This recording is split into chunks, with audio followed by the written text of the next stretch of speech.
Après l'accueil des invités, selon la tradition des Babombok, le représentant personnel du chef de l'État a procédé à la pose de la gerbe de fleurs du couple présidentiel avant de réconforter la famille. Celle-ci a été invitée par le clergé à transformer la douleur éprouvée en espérance, celle de la vie après la mort. Les nombreux témoignages sont revenus sur le parcours élogieux du défunt.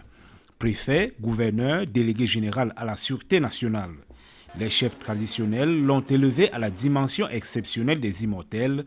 La famille Ndoksen et sa nombreuse progéniture ont dit leur reconnaissance pour la bonne graine semée par Bel-Luc René. Père attentionné, aimant, disponible, à l'écoute de tous, un ami fidèle, sincère et loyal, un confident qui ne manquait pas de donner un conseil à qui le sollicitait. L'élite d'Union Ikele a salué le bon vivant ainsi que les innombrables actions salvatrices du défunt.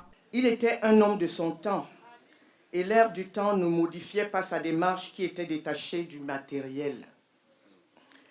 Sa Majesté Bel-Luc René avait un rapport à la liberté qui n'avait pas de limite. Il disait être heureux de toutes les rencontres qu'il faisait parce que celles-ci regorgeaient des valeurs de partage.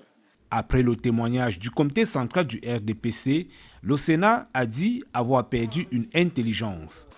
Soucieux de la qualité du travail parlementaire, le sénateur Bel-Luc René présidait dans le fond comme sur la forme les travaux de sa commission avec la rigueur qui le caractérisait, n'hésitant pas à demander la reformulation des phrases, voire une nouvelle rédaction des rapports des travaux jusqu'à ce qu'il en soit satisfait.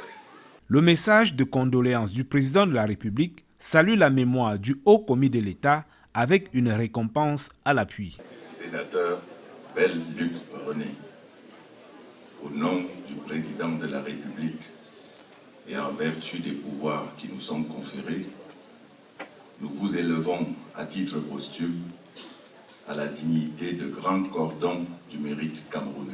Chrétien engagé, Bel-Luc René reçoit les hommages des épouses des fonctionnaires de police avant de rejoindre le caveau familial.